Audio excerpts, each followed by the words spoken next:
২০১৯ সালের পর ২০২৫ দ্বিতীয়বারের মতো উয়েফা নেশনস লিগের শিরোপা ঘরে তুলেছে পর্তুগাল। আর তৃতীয়বারের মতো জাতীয় দলের হয়ে ট্রফি জিতলেন ক্রিশ্চিয়ানো রোনালদো।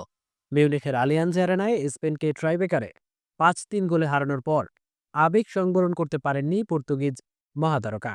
চোখের কোণে দেখা যায় আনন্দাশ্রু।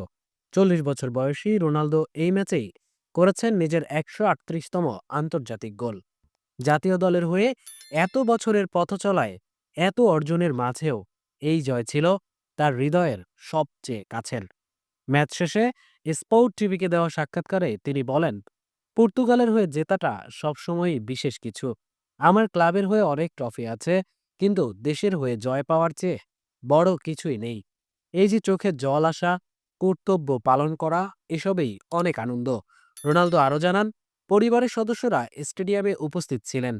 তার সন্তান, স্ত্রী, ভাই ও বন্ধুরা, তাদের সামনে এই জয় যেন হয়ে উঠেছিল আরও ব্যক্তিগত, আরও আবেগপূর্ণ। ২০১৬ সালের ইউরো জয় দিয়ে পর্তুগালের হয়ে ট্রফি জয়ের শুরু। এরপর ২০১৯ সালের প্রথমে ন্যাশনস লিগ, আর এবার ২০২৫ সালে দ্বিতীয়বারের মতো এই শিরোপা। ক্লাব ক্যারিয়ারে ৩২টি শিরোপা থাকলেও জাতীয় দলের এই ৩ জয়কেই সবার উপরে রাখছেন রোনালদো। স্পেনের বিপক্ষে ম্যাচে পর্তুগাল দুবার পিছিয়ে পড়ে। প্রথমবার সমতা ফেরান নুনো মেন্দেস, আর দ্বিতীয়বার রোনালদো নিজেই। ১২০ মিনিট শেষে স্কোরলাইন ২-২। ট্রাইবেকারে পর্তুগাল জেতে ৫-৩ ব্যবধানে। রোনালদো অবশ্য পুরো ম্যাচ খেলতে পারেননি, আগেই চোট পেয়ে মাঠ ছাড়েন। ২০১৬ ইউরোর মতোই এবারও তিনি ছিলেন সাইড লাইনে, তবে দলের আবেগ আর নেতৃত্বে তার উপস্থিতি ছিল সর্বত্র। তাই তো রোনালদো বলেন, ম্যাচের আগে গা গরমের সময় কিছুটা অস্বস্তি ছিল, কিন্তু এটা জাতীয় দলের ম্যাচ। খেলার জন্য আমার পা ভাঙতে হলেও খেলতাম, কারণ এটা আমার দেশের জন্য।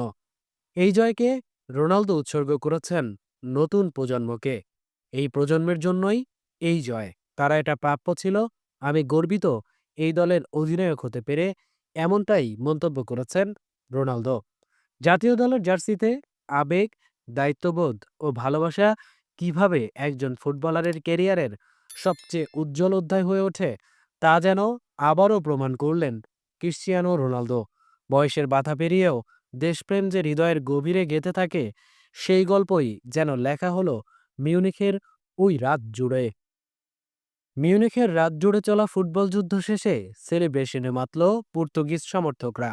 আর ফুটবল ইতিহাসে যোগ হলো আরও একটি গৌরবোজ্জ্বল অধ্যায়। ভিডিওটি ভালো লাগলে চ্যানেলটি লাইক, কমেন্ট, শেয়ার এবং সাবস্ক্রাইব করতে ভুলবেন না।